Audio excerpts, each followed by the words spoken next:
Good evening, one and all. Welcome to another Saving Elephants live stream. The topic tonight, William F. Buckley's 100th birthday. If you don't know who Buckley is, I sure hope you're going to know who he is quite well and why he's important by the end of this conversation. I'm your host, Josh Lewis of Saving Elephants, but I have joining me tonight three very important, distinguished panelists. Bringing on first to the stage here, Eric Cohn. I would say not only are you no stranger to these panels, Eric, and I keep track of this, this is your ninth appearance, and I think, wow. Much like Jonah Goldberg, the fifth time the guest is on, they get the gold-plated jacket. I'll when you hit 10, I'll send you a slightly used Saving Elephants coffee mug if you forward your address to me. So, as long as it's run through the dishwasher, I'm good. A few stains, but yes, it'll totally be sanitary. Welcoming again to the panel, Michael Lukasik. It's good to have you, Mike, among other things, which you're currently currently I'll say the founder and CEO of Pipe Creek Consulting, if I've got that correct, and former staffer with one Senator Ben Sasse, which is quite a feather in your cap. So always good to have you pick your brain with us. Thanks for having me on.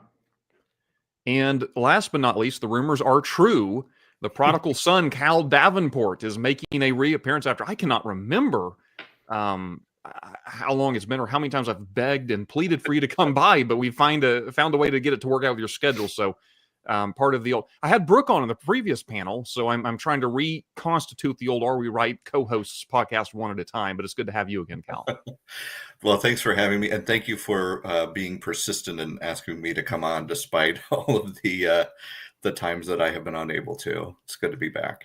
It is probably my greatest strength, persistence, hopefully not peskiness, because you guys should see the number of people I've tried to have on the podcast that I've literally spent more than a year courting. And sometimes I'm successful, but you, Cal, has certainly not been that difficult by any stretch. It's been a bit since our schedules have lined up. We're having a conversation tonight again about William F. Buckley. His official 100th birthday is tomorrow, but I wanted to get this out of the way tonight for those who would be doing something more, say, an official celebration, because I know the Kirk Center and some other organizations are doing just that. But I honestly kind of struggle with this entire conversation. I say this often. Buckley is one of the four Mount Rushmore Saving Elephants conservatives, right? We've got Edmund Burke, Russell Kirk, Thomas Sowell, and William F. Buckley. And I mean by that, not necessarily someone who is perfect or has reached sort of a level of everything he did was right, but rather when I say conservative, this is what I mean. And I personally believe that Buckley I won't say perhaps, was the most impactful conservative of the past 100 years. Now, maybe we could argue what that means. Did he, because he didn't seem to write anything that we're still, he's not like Russell Kirk or Edmund Burke, who we're still debating vigorously their works and where they do or don't belong within the conservative pantheon, or Thomas Sowell, who's still cranking out books, as far as I can tell.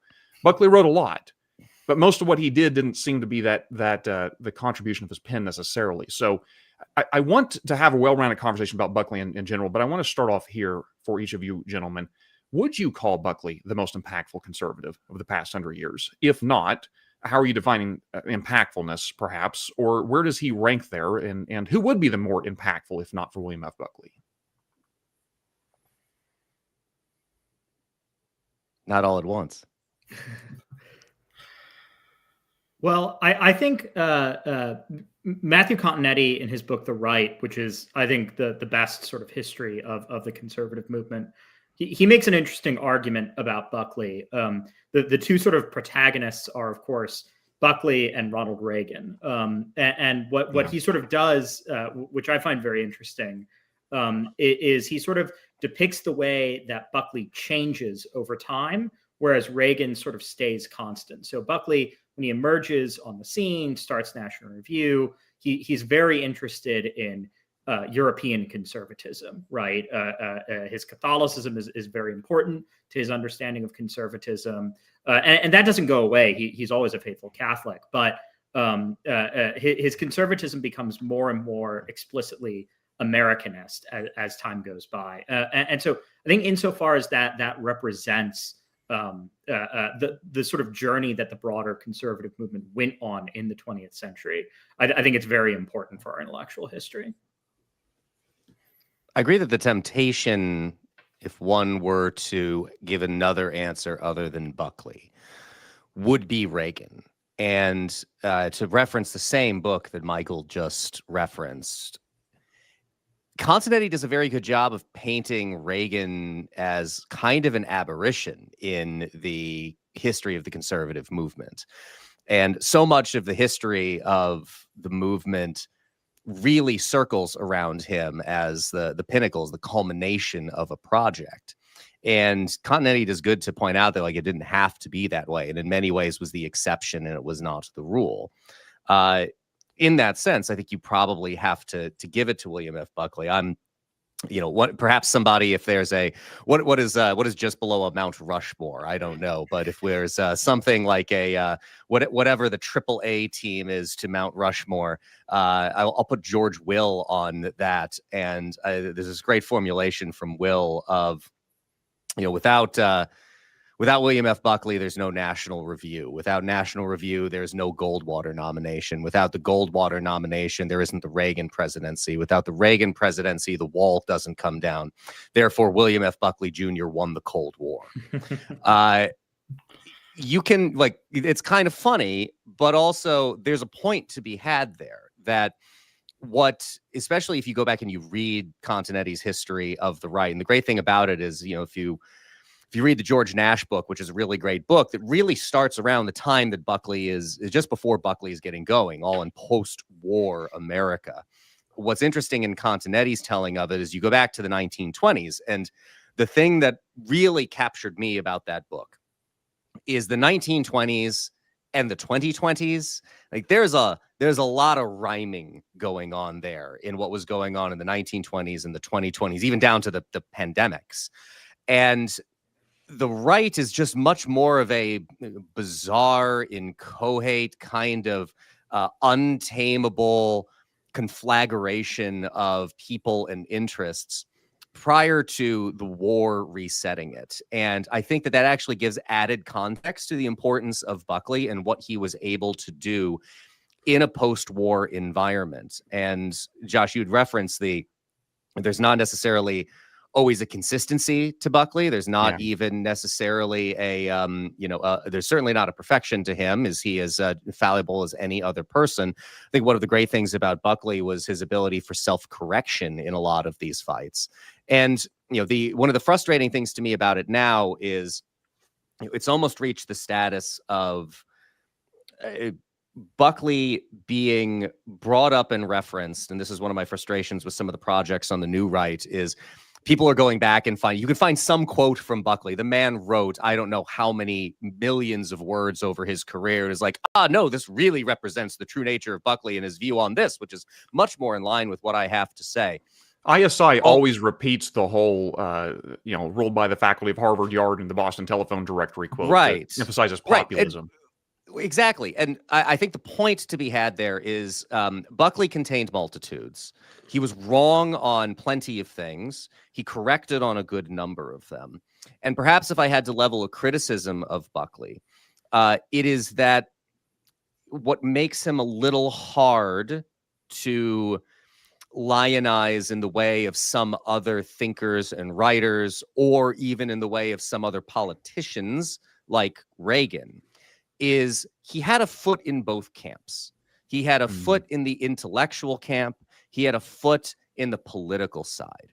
And that, by its nature, is going to direct you in certain ways that aren't always going to be in the name of consistency. Now, I happen to think that consistency is a much overrated virtue. I think that we make way too much out of it.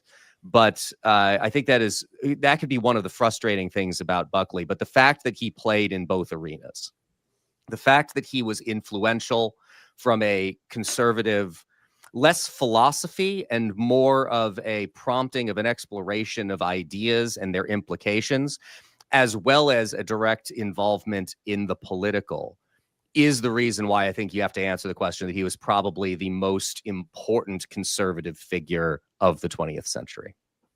By the way, and Cal, I obviously want to get your response too, but it'd probably be a good time to mention, I did try to get Matthew Continetti in this panel discussion. He was very kind to reach out and extend regrets he was unable to make it. But he obviously would have been. Both of you have mentioned his book, The Right out of the gate. So I would have loved to have had him here, but we'll just have to talk about him instead. I'll note only one, Cal, before you jump in. It is kind of funny that there's one book that has been mentioned twice already in a conversation about William F. Buckley, and it is not the biography of him that has just come out. We'll that get I know, there. Michael, you probably have additional thoughts on, because I know you have reviewed it. But I think that is a bit of an irony that should at least be pointed out. Well, so I think I might be the only person on here who has not read Continetti's book yet. What's funny, you got to get on it. What's funny though is that I came to the same conclusion just thinking about it. I was thinking through Josh's Mount Rushmore, and I realized there's probably, if there's somebody who's more influential as a conservative, it's somebody like Reagan, who actually served in office, and at the presidential level. I think for people who are not following politics as much, somebody who has the bully pulpit, who is the president, might have a more direct impact on their view of politics and how they vote than somebody who perhaps edits a magazine or interviews people on firing line or things like that. But even with that, I thought I took the same steps that I'm sure I've heard that George Will quote before and stored it away in my subconscious. But I think that I came to the same conclusion that probably Buckley needs to exist for Reagan to exist. So even indirectly, he's as influential as anyone. But I think Eric, your point about the new right and their anybody can find a quote or a point of view on Buckley that is that serves their cause, because he was in the limelight for 60 years or something like that, and in many different mediums. And what I found so fascinating looking at some of the things that have been written recently coming up to his 100th birthday is that I'm finding that exact thing. I'm finding people like in the Spectator recently, Daniel McCarthy references that exact biography that came out recently, and he's trying to make the case that Buckley as a gatekeeper of conservatism may not have really existed from the work that was done by Tannenhouse. And I find that fascinating, but what's more interesting to me is not whether Buckley was or wanted to be a gatekeeper, but that he's probably the only person who had the capacity to do so. And that had something to do with the time that he was in and the fact that he fit it extremely well. I mean, today, even McCarthy sort of admits this. He says in this piece that he writes, there is no William F. Buckley today, and given the fragmented nature of media in the 21st century, there will probably never be one again. And I absolutely agree with this. I think that he was the right man for the right time. And that's something that I think can't be said for perhaps anybody else who is in that pantheon of influential American conservatives from the 20th century. There was something about being the man to meet the moment, sort of, that makes him as influential as he was. Josh, if I could jump in and respond to that really quickly. In a spirit of friendly disagreement, I'm not sure I'm fully on board with what Dan is saying about how it's not possible that there would ever be another William F. Buckley again, for a couple of reasons. First, I acknowledge, technology has changed, and I don't really think Buckley with his multisyllabic words would be great at Twitter. And he was very much a television guy. I'm not sure he would have been great at live streaming, for instance, right? But I think that there is something really timeless about Buckley. And Cal, I don't mean to suggest you disagree with this, but and I actually think it's what made him good as a movement leader and as a gatekeeper, which was his conservatism was very invitational. Right. Reading about Buckley can kind of remind me of reading about Winston Churchill, in that Buckley lived his life like it was an adventure, and he wanted you to come along with it, right? His travel writing is very much in this spirit. Even his spy novels are sort of in this spirit, right? And he sort of treats conservatism as an adventure too, right? And what that means is he's very welcoming, right?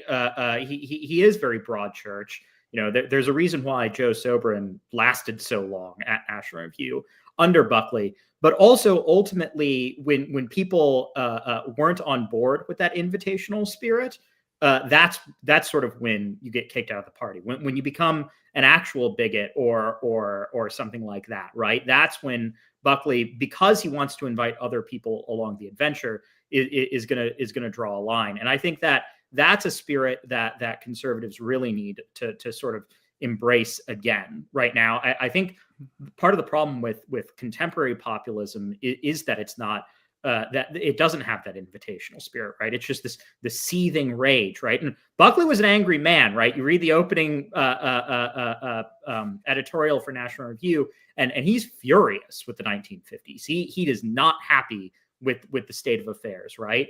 But he's still going to have fun, right? And I don't really think many of the populists are all that fun, right? Like I don't think Curtis Yarvin is very fun. So Ramari it doesn't seem very fun to me, right? And so you know it might sound simple, but I think part of the thing that Buckley knew that modern day right wingers don't know is that conservatism has to be fun. 2 points on that. The invitational also in the sense of, you know, he was reluctant and loath to try to define the ideology of conservatism, right? I think like the piece that he eventually published on this was notes on a definition of conservatism reluctantly given, or something to that effect. And you know, there is that sense in which, and this is one of the reasons why I at America's Future have started talking a lot about the idea of liberalism and classical liberalism, because I think to me that is the thing as we start breaking into these, it's almost like talking about music, right? Like you can start getting into genres and subgenres of music and you have to figure out where they overlap in the Venn diagram. Like, you know, what does this have pieces of this? And it's got a little bit of that in it. I think you could do the same thing with these ideological flavors. And to me, the thing that kind of is center and is the center circle that over the other circles overlap in the Venn diagram is liberalism. And I think Buckley very much was of that flavor, but there were, you know, plenty of other stripes of conservatism. He didn't seek to define it as it is this one thing and this one thing only. And in that sense, you know, he also called himself a libertarian at different points in his career. That is not followed by a lot of libertarians today, in which they seek to present that there is only one libertarian view on things. And the reality is, to borrow a joke that would probably bother at least a handful of famous libertarians today, libertarians are a lot like Jews in the sense if you get 10 of them in a room, you have 15 different opinions. That is just a reality. Your point on the fun is, to me, one of the defining things about Buckley and one of the reasons that I enjoy him so much. The Hoover Institution, thank you to them for making so many episodes of Firing Line available on YouTube. It used to be that you had to buy the DVDs, and I own, because I'm that kind of gigantic nerd, a bunch of Firing Line DVDs. I've watched a bunch of episodes. Buckley is clearly having fun throughout all of that process. There's the famous quip from his 1965 run for mayor in New York City when he's up against John Lindsay and Abe Beam, where he's asked on Meet the Press, you know, Mr. Buckley, if you win, what is the first thing that you'll do? And his response is demand a recount.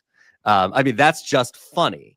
The better one, which had been, I can't remember the very like C-tier YouTube-ish like service that I could only used to be able to find this on. It's on YouTube now. But Buckley made an appearance on Rowan and Martin's Laugh-In, and it is uproariously funny if you have not seen it, in a way that you can't imagine any conservative figure of the present making an appearance on something similar to what Laugh-In was at that period of time. And like the jokes are just fantastic. Like, how did they get him out there? And say, well, your producer promised to fly me out on a plane with 2 right wings. The best one, which is a line that I have been waiting to use for years and have just never actually had the opportunity, which is the guy who actually plays the head Illinois Nazi in the Blues Brothers. I can never remember his name. Asks him, Mr. Buckley, I notice on your television show that you're always seated. Does this mean you can't think on your feet? Buckley is, I find it very difficult to stand bearing the weight of all that I know, which is just a great line. The guy was funny and was having fun doing something serious. And that, we talk about happy warriors a lot. Mhm. A lot of that spirit has been lost in our modern political age. We have plenty of warriors and nobody is happy about doing any of it. Nobody is happy about any of it. Everybody's miserable. They want to make everybody else miserable too. And I think this has a lot to do with the mediums of the time. We were talking about that earlier, whether or not, and I'm not certain that I agree with Michael, that it's possible to have that kind of a figure for the same reason that, we lived through this golden age of television, right? And nobody's watching the same thing. So all the shows are brilliant, but nobody is watching the same thing. So it's impossible to have the same kind of conversation. Maybe there is that kind of a character out there. I don't know. Part of the problem too is that like a lot of this is only clear to us in hindsight, right? Like there was some obvious parts about Buckley's role and importance throughout the years. But I mean, for me in my life, right? Like I first discovered Buckley when I get a gift subscription to National Review in 2002. And this is 6 years before he passes. So it's clear at the time the importance of Buckley, but how clear is it as we move through that period? So I don't know that I necessarily agree that it's possible given the kind of fractured nature of the environment, but the idea of having fun through what he was doing to me sticks out as one of his best qualities, paired with the kind of brilliance of intellect, the quickness that he had, and for the most part, with some notable exceptions, the joy with which he practiced his art. So let me ask then, because I think this is interesting. We have a potential disagreement that goes on the table as to whether or not it's possible to have and these are my words, Buckley 2.0 or a Buckley of the modern era. Sam Tannenhouse in his biography, and I do want to talk about that. We're going to get to that eventually. I've actually had Sam on Saving Elephants twice, once to talk about Chambers and now to talk about Buckley. Consider him to be a friend. He's a very gifted writer. Admittedly, he is not a conservative, so he has more of a broader critique of Buckley than perhaps any of the four of us would. But I have heard him say this so many times. He will be asked, well, who is William F. Buckley today? Like, who is the current Buckley? He says, nobody. He says, there's no William F. Buckley today because there was no William F. Buckley before he came on the scene. Like, Tannenhouse himself defines Buckley as this unique figure in this particular time.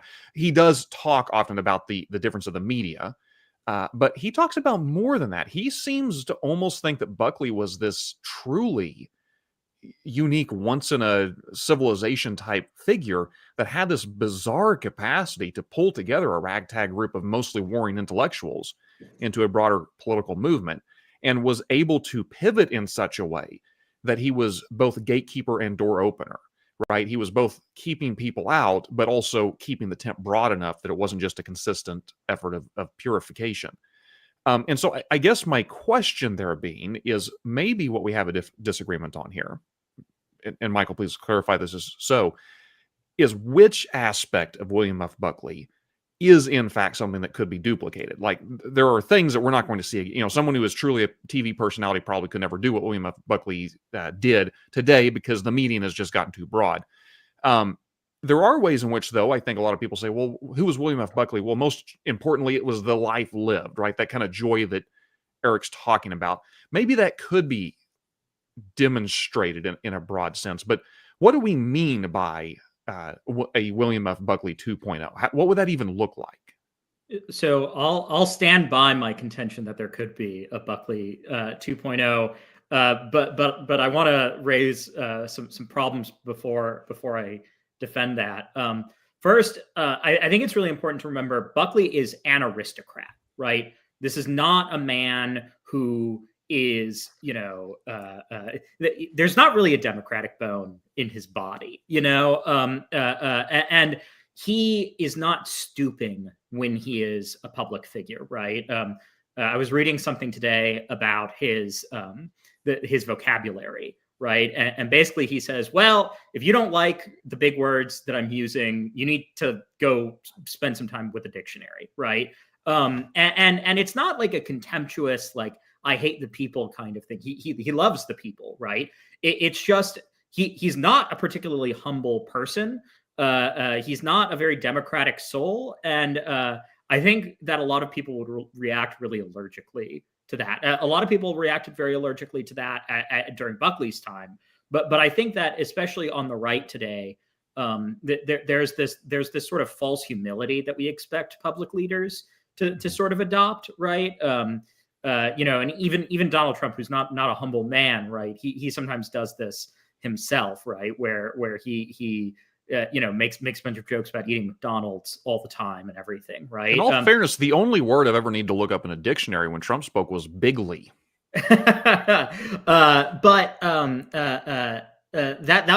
wasn't Buckley, right? He wasn't interested in that kind of lowest common denominator thing. And so I actually think that in a lot of conservative groups today, if somebody with Buckley's character were to show up, they would think he was a snob, right? But I think, and I'm sure that if somebody were to just be doing a bad Buckley imitation, it would be very snobby, right? But I think that the reason I say a Buckley 2.0 is possible is because I think that kind of magnetic personality still attracts people, right? Buckley is still relevant. People still like reading his stuff, right? I have friends who are very attracted to the new right, who are very interested in this sort of rising populist movement, who then went and read Buckley's sailing books and were like, wow, this guy rocks. I wonder what he has to say about politics X, Y, and Z. And it persuaded them to sort of move away from that kind of political extremism, right? And so I think that kind of personal magnetism is something that's still possible today. And that I think we as a conservative movement have to be more open to, even if it means that we abandon some of our democratic prejudices. The thing to me that is, I think the characteristic that Buckley has that is hard to find in a lot of people is his ability to span so many different divides across different viewpoints of what conservatism is, without obviously getting too broad. Being somebody who is happy and fun and welcoming and inviting, while at the same time being feel very old money with, like his accent and his vocabulary, and playing Bach as the intro to firing line. But I think the biggest thing for me is that he's both firmly rooted in a lot of in a lot of old conservative theory, while at the same time really having a knack for the moment that he finds himself in, both as the founder of National Review and as a TV host at the same time. It's maybe not impossible for those things to come together again, but he also had the perfect medium for that bridge, to be able to be somebody who, to borrow a phrase from the new right, knew what time it was, but also to really be rooted in something. This is why the contradictions of what he might have said over several decades don't matter, because they were all rooted in the same principles. And maybe that shows up differently, or you evolve your understanding of that sort of thing. But he's firmly rooted in this, and yet he's also transcending that time to the modern day, and really taking perfect advantage of the medium and the moment that he finds himself in to translate that. And I think that somebody who spans so many of those different areas, it's just so hard to find in one person. And it was exactly what the conservative movement needed at the time.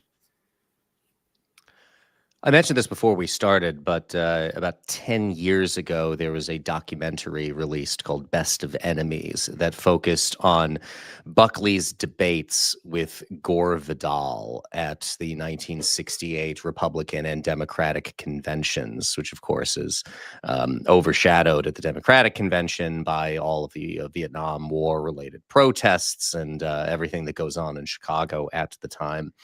And well, I mean, one of the interesting things about that documentary is I think you can tell that there's a bit of a family ties thing going on there, where they didn't intend for the conservative to come off as sympathetic as he does. And part of that is because Gore Vidal is so utterly unlikable that if you're having these two people pitted against each other, you almost have no choice but to come away liking Buckley more, because who wants to come down on the side of somebody who is so unpleasant as Gore Vidal? But the bigger point that the documentary makes is how those interactions presaged a lot of the modern media landscape. So, Michael, the point that you were making that, Buckley's polysyllabic sesquipedalianism is not going to do well in 280 characters. There's an argument to be made that he didn't do well in what's the modern television cable news format either, because Gore Vidal's success in those debates is baiting Buckley into lashing out at him, into losing that kind of unflappability that he always presented himself with. And we know from his writings, his inability to let it go, from what friends of his have said, he was never able to shake that experience that he had.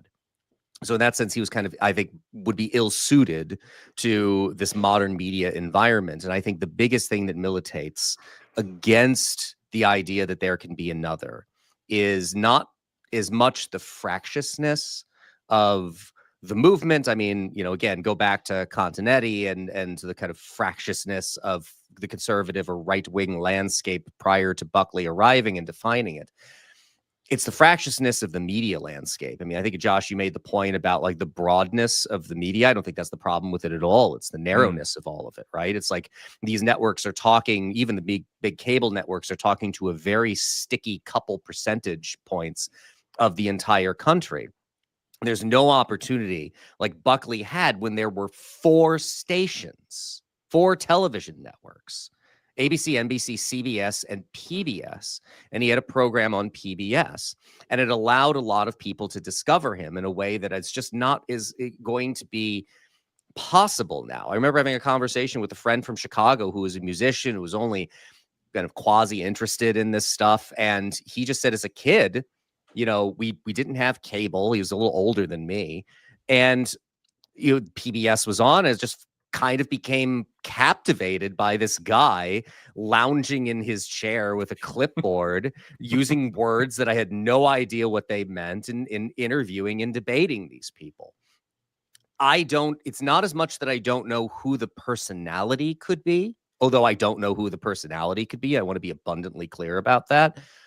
I don't know that the media environment that we exist in would allow anything like that. The Jonah Goldberg's analogy to the, when people would ask the question of why doesn't National Review play its traditional role as gatekeeper of the conservative movement? And his answer would be, well, they are. The problem is all of the walls came down. They're guarding the gate, but the walls all came down because of the democratization of media, the ability for us to do this kind of thing, right? The fact that we're able, the 4 of us, to get together on this platform and put it out for the consumption of as many people as are willing to watch it is something that was unthinkable 25 years ago. The slowness at which one needed to communicate, the fact that Buckley would write letters back and forth between people, and the fact that the way of doing that, the lack of instantaneous communication, almost requires you to think a little bit more deeply about the things you have to say, rather than to fire it off as quickly as you possibly can. So I think it's less that there could be a personality like Buckley. I mean, certainly there are magnetic personalities out in the landscape, but they are competing for just such small slivers of audience with the ability to reach such small slivers of audience that I just don't think the media environment will allow it. And there's probably a lot honestly, more we could. Oh, go ahead, Cal.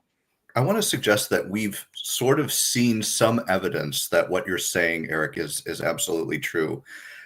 Because I want to not go too far down a rabbit hole, but suggest that there are some parallels, some similarities, and some very big differences, but some similarities between Buckley and Rush Limbaugh in the sense that he was very fun to listen to. He had a very big audience.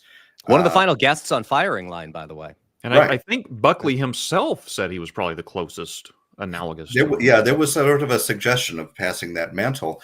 And I think of, for example, when you talked about what was the name of the show? But the line that Buckley had about the Rowan and Martin's Laughing. Yes, it reminds me of when Rush Limbaugh was on Family Guy and was able to make fun of himself so well. There, I think like that. There's a parallel there, but I think for me personally, over the last probably 10, maybe 15 years of Rush's career, I felt like his content and his point of view was really kind of in decline versus where it was in the 90s and maybe early 2000s. And my own personal view and interpretation, and this is obviously up for debate, but I think that the fracturing of the media landscape made him less of a unifying leading figure and more of a reactionary following figure. And I think that that's where he lost a lot of his edge. If there's some sort of similarity there in how he was sort of the voice of the conservative movement in the 90s and the 2000s, it may also show that when that fragmentation came in media in general, and especially in conservative media, that he really lost the ability to do that effectively, and even maybe arguably, I think, lost his way in many areas. I was somebody very much raised on in this world on talk radio. I had a job over the course of a summer that was incredibly boring and had a lot of downtime, and FM radio was trash. So I flipped over to the AM band. I'm like, oh, I've heard this name Rush Limbaugh, and I started listening and listened to a lot of Rush Limbaugh and Sean Hannity and Glenn Beck. And the thing that was always striking to me about this current moment that, again, I am not enough a scholar of Buckley throughout his life and career. And in fact, maybe, Michael, since I know you have done what I have only begun, which is reading the Tannenhouse biography. So maybe you can add some context on this. One of the things that was striking to me about the dawn of the Trump era with Rush is it's the first time that I ever heard him afraid of his audience. That had never been the case as long as I had been listening to him, roughly from 2002. I did stop listening as consistently as the years went by, but I would tune in occasionally at the beginning of 2015 into 2016, and to hear that palpable fear, I think, goes back to my point about the fracturing of the media landscape. There were a lot of other options other than Rush. He did not dominate in the same way. So I think in that sense, it only underscores the point that it is the media environment that changed and the people changed along with it. I think that goes along with a bigger shift in the conservative movement that Buckley's example demonstrates as well, which is there's a professionalization of the movement that Buckley in part is involved with. But suddenly, especially after the 1990s, people are doing conservatism, political organizing, political commentary, however you want to define that. But people are doing conservatism as a career, right? This is how they're putting bread on the table. That was not Buckley's position, right? He certainly had debts and struggled with debts, but it was always sort of the Buckley fortune, such as it was, that was backstopping National Review, right?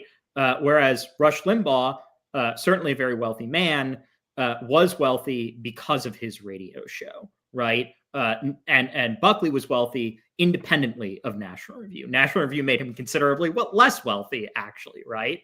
Early in the early days, Neil Freeman has written about this for National Review and the American Spectator, among other places. In the early days, Buckley actually had a sort of rule for people involved with National Review, which was this cannot be your job. Like, this is not a job thing. You are here like to volunteer for a movement, basically, right? Not and so he didn't hire people who weren't from those wealthy backgrounds. And so in a certain sense, the democratization of the democratization of the movement of our regime more broadly, that the internet and other technological changes have brought about, they've been good in that they've given lots of people opportunities, and to be sure, like I like, and I'm not advocating for putting the genie back in the bottle or anything like that, but I do think that there is a big financial question here that ought to be considered as we're thinking about the sort of material causes of William F. Buckley's prominence in the American mind. I'm still trying to figure out how to sell out with Saving Elephants, but nobody's willing to write me a check yet, so I'll just keep doing it, free of charge. Every once in a while, one of my good friends and I will just almost fantasize is the wrong word, but try to imagine, like, what if I had absolutely no morals whatsoever and were willing to become a grifter in the way that so many others would? Like, the money would be fantastic. Like, I'd hate myself on a daily basis. Yeah. But like, I guess it's kind of if I didn't have the morals and was willing to do that, maybe I wouldn't hate myself on a daily basis. I get it. I get it twice as bad, Eric, because my day job is I'm an auditor, and I can attest that yes, a life of integrity does not pay as well as fraud. Josh, have any conservation organizations accidentally sent you a check because of the name? Check, no. But yes, there's many instances in which I've gotten accidental invites to all kinds of things. You should go. I should. You should show up. Let me turn then, and this may admittedly not be a topic for the entire panel, but I'm looking at you, Michael. Sam Tannenhaus's, I never know if I should call it an 800 or 900 page book. You throw the notes in there and we're getting to 900. A lot of ink has been spilled on the right about this book. Like I said, I had him on. I recommend people read the book because I think it gives you a pretty good enlightenment of William F. Buckley. I would recommend that you balance it with some maybe more positive views of Buckley's past, if you would, with some other sources. But I asked Tannenhaus himself, and it did seem that I had a very good conversation with him. We were working up towards the end of it, and I said, look, I want to turn to a couple of the criticisms of your work. One of them he completely owned and said, yeah, I don't have any problem with that, which was sort of Matthew Continetti's comment that this is not an intellectual work. If you're looking for like a George Nash's History of Intellectual Conservatism, that's not what you're going to get here. And Tannenhaus himself said, yeah, that's true. I didn't want to write that book. I don't think Buckley wanted me to write that book. But the other criticism that it did seem very much bothered him was the degree to which he focused a lot on the racial aspects of the civil rights movement, and how Buckley, very very fair to say, was on the wrong side of that issue and had been for a good long while. And in a sense, he makes amends later in life. But it was more than just the 1960s. I mean, Buckley had aligned himself with all sorts of people that these days could easily get you canceled for being aligned with. And so I guess I'm not asking you to package your entire thoughts. Well, maybe I am. Your entire thoughts into a single response here. But what is your thought of Sam Tannenhaus's overall work? Do you think let me put it this way, from a liberal perspective, because Tannenhaus is not a conservative, did he treat Buckley fairly? And did he critique him fairly? Or what are your concerns or accolades, if you would, about Tannenhaus's work? Yeah, so I reviewed the book for Religion and Liberty. I think the title of the review is William F. Buckley, A Man for a Moment, or something to that effect, if viewers want to go and look it up online. And my review actually was fairly negative, which is not to say I feel negatively about the book, actually. I was sort of surprised that it came out as a negative review, because I actually really enjoyed the book as I was reading it. He's a good writer. Brilliantly written, which I think Buckley admired about Tannenhouse and would have Yeah. admired about this biography. But I also think that this focus on these racial questions is really profoundly important. It's not something the conservative movement can or should run away from. And I say that as somebody who's a real admirer of Southern conservatives like Richard Weaver, the Fugitives, the Southern Agrarians, who were bad on these questions, right? And I think Buckley was bad on these questions partly because he was reading those conservatives and was really influenced by them. So I like the book. I recommend people who are interested in this read this. And I appreciate the focus on the racial questions. I'm not sure though that Tannenhouse ultimately comes to fully understand Buckley or his evolution or his struggle with these things, right? As somebody who admires Weaver, but has ancestors who fought for the Union Army, right? And I'm very proud of those ancestors. I think obviously the bigotry, the prejudice, that's despicable. There is no excuse that can be made for that. Mm-hmm. But I also think if you place it in the context of the 20th century's broader anxieties, right? In some ways, and I think Robert Penn Warren is a good example of somebody who, like Buckley, evolved on this question. He started out as a segregationist, then he started interviewing civil rights leaders and sort of realized, oh my gosh, this is a really unjust system that we've imposed, and we need to get rid of it. Buckley never goes quite as far as Warren, of course. Which even later in life, I think that there is a lack of clarity to some of Buckley's statements about these questions that is not the best.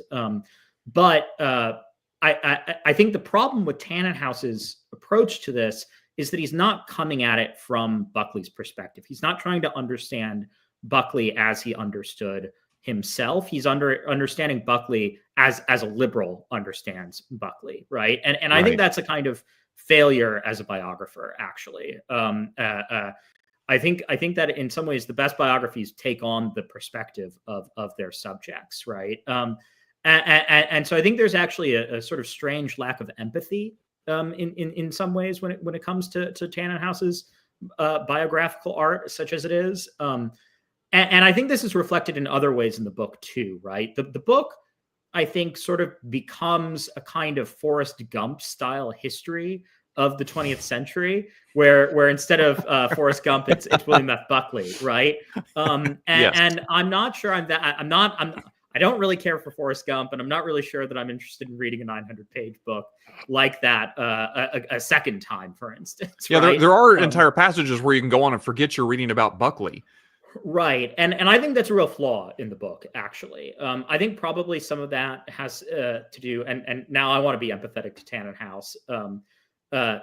It's really hard to do. He'd been working on this for a very long time. There was a lot of pressure on him. And I think that probably his publisher put a lot of pressure on him to put out the book for the centenary, right? So I think that ultimately most of the book's flaws can basically be chalked up to the fact that I think it's a fundamentally incomplete book. I don't think the complete biography of Buckley has been written. I'm not sure that anyone's going to try to take on the challenge anytime soon now that Tannenhouse's book is out. But I think maybe 50 years from now, somebody might be able to write a more complete biography of the man. I did tell him that the majority of the criticisms could all be boiled down to, dude, your 900 pages is too short. Well, it's either far too long for a single volume biography, or needed to become like that Lyndon Johnson series where it needed to be over multiple volumes. But I think he was working on this for 30 years, and it's at that point you're approaching George R.R. Martin level of frustrations for the bro. Are you ever gonna finish the damn book? The answer with Martin, of course, is no. He never is. Josh, if I can kind of commandeer the hosting for a moment here and ask Michael like two questions. One, for a lot of the racial stuff, how much of that for Buckley? I'm going to ask you a question about Buckley and a question about Tannenhaus. For the Buckley side of it, how much of it is what I pointed out earlier about, yes, Buckley is reading these, Southern conservative writers, but he has one foot in the intellectual camp and another foot in the political camp. And how much of it was trying to navigate the politics of the time in ways that would keep a political movement together. Not to say that, Buckley should be excused for the things that he wrote, certainly not being viewed through the lens of people at the time who would have criticized him for it and the way that we would view it now. But how much of it was because of a political project?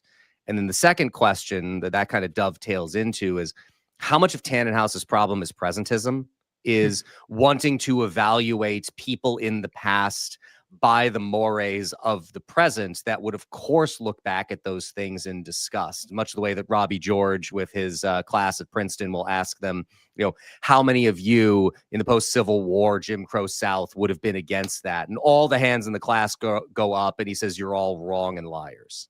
Right? Because you would have gone along with the spirit of the time, which would have made you do and believe these things, even if you think that you wouldn't have. Yeah, so I'll defend Tannenhaus from the charge of presentism a little bit. I don't think that's quite his fault.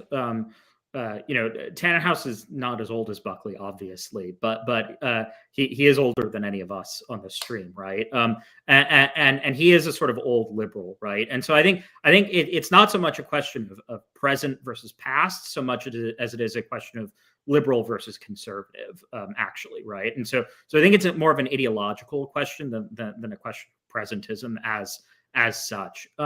With regard to the Buckley thing, I think one of the difficult things to reckon with is the way in which the pro-segregation movement was bound up with anti-communism, which is really the defining cause of Buckley's life. From very, very early on, his father, sees his business go up in flames during a left-wing revolution in Mexico, right? The communism is really the specter haunting Buckley, and a lot of segregationists, Weaver's famous National Review editorial on this was titled "Segregation is Communization," right?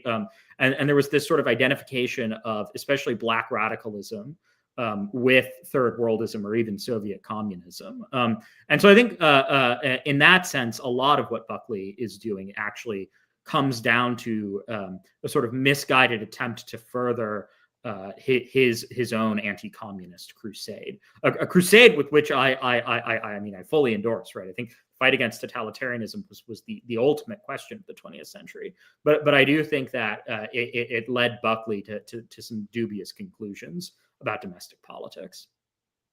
Conclusions which I'll add other conservatives don't share, right? So I think a good example of this is actually Russell Kirk, who didn't write a ton about segregation and was certainly not an anti-segregation activist or anything like that. But he did write admiringly about civil rights leaders such as Malcolm X, I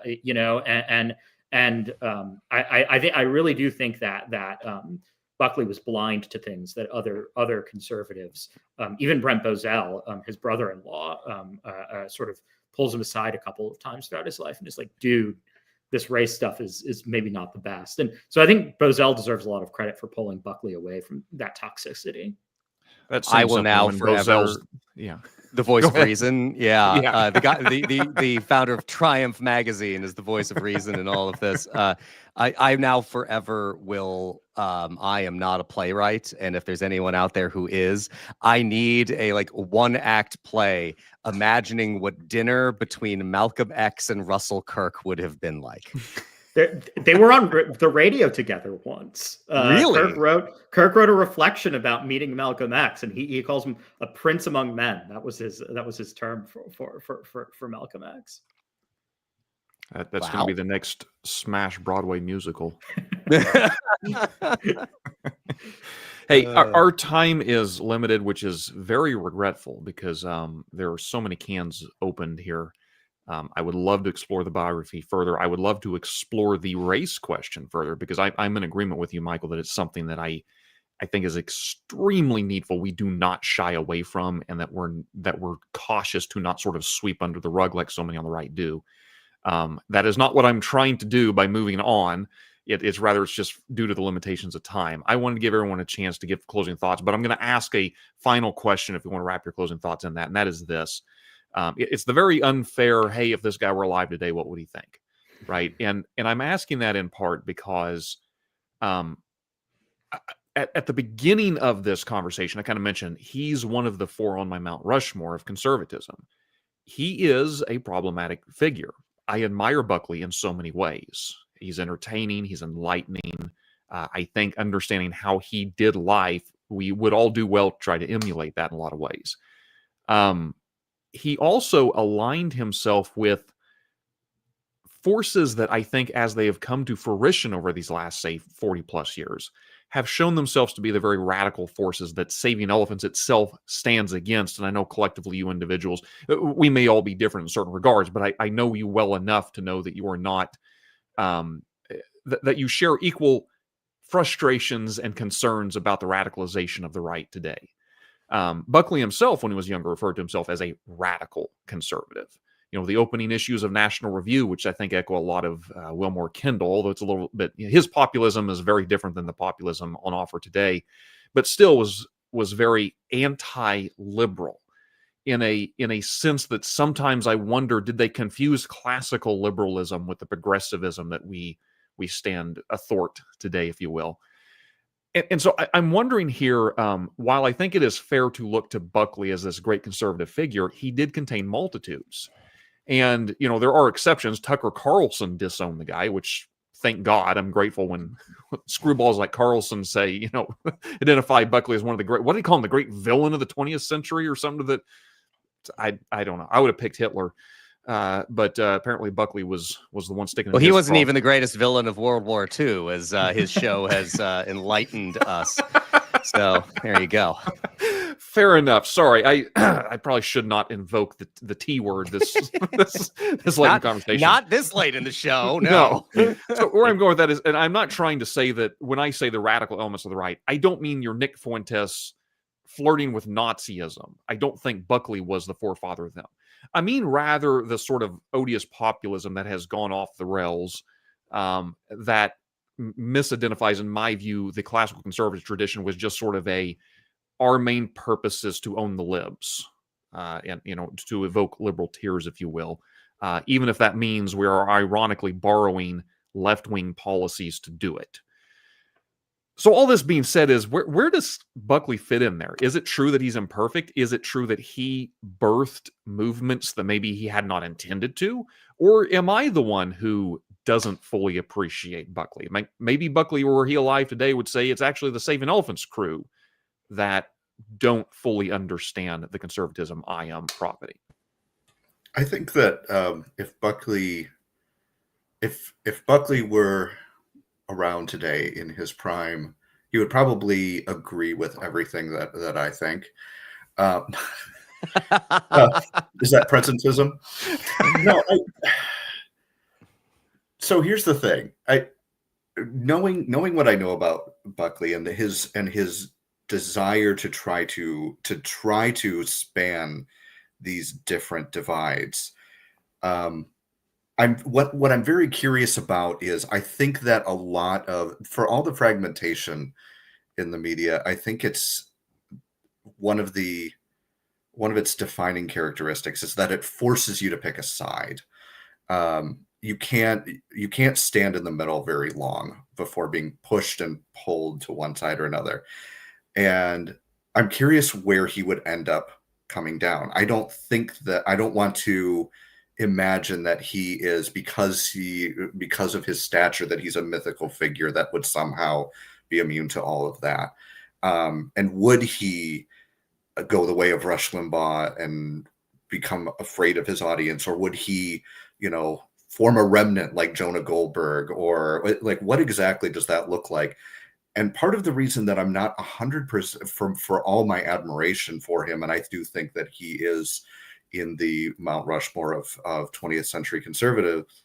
He doesn't, if he lived if prime William F. Buckley were alive today, he wouldn't have the benefit of himself and his own experiences to work from. He would have to learn them all again, just like he did through he would need a Brett Bozell maybe to correct him a couple of times, and he would need to go through those evolutions, and he would need to be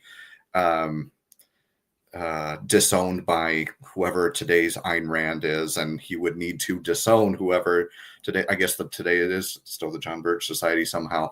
I think there would be a journey that he would be sort of inviting us on, and I don't know exactly where it would go.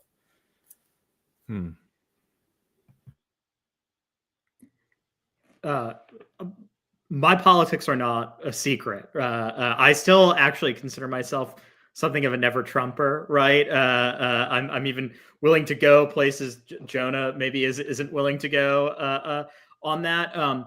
And so I have very little sympathy for the populist movement as it's currently constituted, running Washington, D.C., sort of merging with the Republican establishment, as it were. But I think for conservatives of a more classical disposition, Buckley is actually a reminder that not all forms of populism are bad, right? I do think that Harvard phone or the Boston phone book line is one of the most important things Buckley said, and I think that's why a lot of people admired him, looked to him, and were entertained by his aristocratic habits of thought and action, right? But I think he's able to combine that sense of fun with a genuine anger and frustration at the establishment, right? Like Buckley, throughout his whole life, even as he's sort of hanging out in New York high society and has a PBS show, he's never actually quite in the establishment. And I think that's really important. I also don't think Buckley really wanted to go into the establishment, right? I think he kind of, in part because of, and I think this is where Tannenhaus's book really shines, I think in part because of the strangeness of his upbringing, he's always sort of, even as he loves America and loves the American people and the American traditions, he's always sort of at odds with the American establishment. And I think that's something conservatives ought to embrace a little bit more. I think that's what the best conservatives in our tradition, Russell Kirk, William F. Buckley, others, have always done, right? And I think that there's a real temptation in this moment as we're sort of frustrated by the vulgarities of populism as it's currently constituted, as we sort of roll our eyes at the new absurdities coming out of the Trump White House. I think there's this temptation to sort of say, well, all of us liberal institutionalists have to just sort of band together and get along. And to be sure, there are things that we can do with liberals across the aisle that we should do. But I think ultimately what Buckley teaches us is that the vast body of the people, to use Churchill's phrase, that they're fundamentally conservative, right? And I think that appealing to those conservative instincts is what can rescue us from the vulgarity of present-day populism. Not shying away from those conservative instincts, not shying away from the good sense of the people for the sake of some kind of institutionalism or something like that. Sometimes you do have to play with a little bit of fire. And also it's fun to play with fire sometimes. I think those are both wonderful thoughts. And to cut to the heart of Josh's question of if Buckley were around now, what would he think of all of this? I think my answer is I don't know and I don't care. I think what Buckley would want us to do is to look to the thinkers that have existed before and who have navigated the experiences and the circumstances that they had to deal with and learn what we can from them and form our own conclusions about the balance to be struck between these kinds of parts of the world, the populism that Michael is talking about, the aristocratic sense of that there are going to be elites and that we need elites in society, and figure out how we navigate these times. I think that would be the lesson that he would want us to take, and that's the one I'm going to take. I think the best kind of panel discussions are the ones in which I literally cannot improve upon the closing thoughts the panelists have offered. So I'm just going to close it there. I appreciate every one of you guys, your insight. We could have easily gone on for another hour. We just barely scratched the surface. But thank you so much for bringing your thoughts about this most remarkable of individuals. Eric, Michael, Cal, thank you guys for coming on. Thank you, everyone, who hung on in the live stream. I know there's a lot of comments going back and forth, a lot of colorful comments I'll add. I appreciate all the participation, and we will see you guys next time. Thanks.